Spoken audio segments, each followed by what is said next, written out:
When French President François Hollande held extensive bilateral talks with Prime Minister Narendra Modi at Hyderabad House on Monday, the issue that came up most prominently was terror. Both leaders resolved to combat terror jointly, terming it as a major threat to the entire world. Both Prime Minister Modi and President Hollande condemned the recent terror attacks in the world and urged all nations to come together to wipe terrorism from the face of the earth. आतंकवाद मानवता तथा मानव मूल्यों का दुश्मन है। मेरा यह मानना है कि इससे लड़ने के लिए मानवता में विश्वास रखने वाले सभी देशों और शक्तियों को एकत्रित होना नितांत आवश्यक है।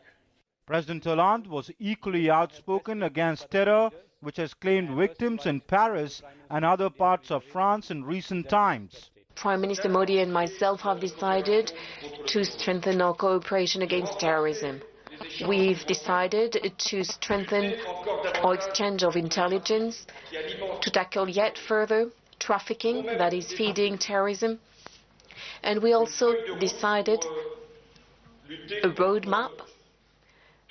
We agreed upon a roadmap to tackle all forms of trafficking, in particular in the Indian Ocean, and to guarantee maritime safety.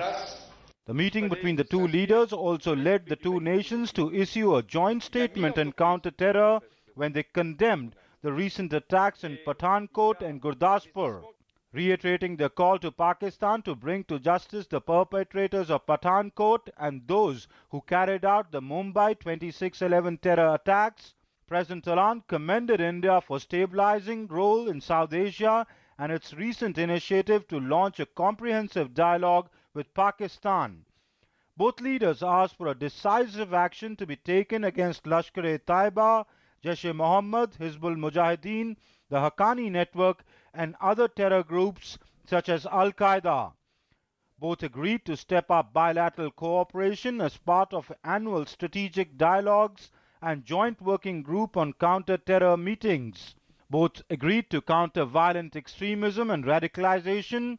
They also were on the same page to disrupt recruitment, terrorist movements and flow of foreign terrorist fighters, stop sources of terrorist financing, dismantle terrorist infrastructure, and prevent the supply of arms to terrorists.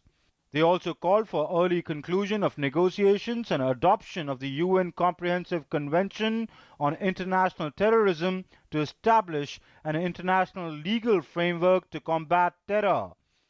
The leaders urged the international community to strictly comply with the United Nations Security Council resolutions designating terrorists and other terror groups. Both leaders also reaffirmed that terrorism cannot be associated with any religion, nationality, civilization, or ethnic group. Even a day earlier in Chandigarh, President Hollande had severely condemned the Pathankot terror attack, backing India's demand for action against its conspirators. US President Barack Obama had also given a stern message to Pakistan over terror. In an interview on Sunday, President Obama told Pakistan in no uncertain terms to delegitimize, disrupt and dismantle terrorist networks that operate from its territory. Clearly, the world has accepted India's stand on Pakistan-sponsored terror and is willing to fight with it to ensure it's wiped out. With Sudhakar Das, Amritpal Singh, DD News.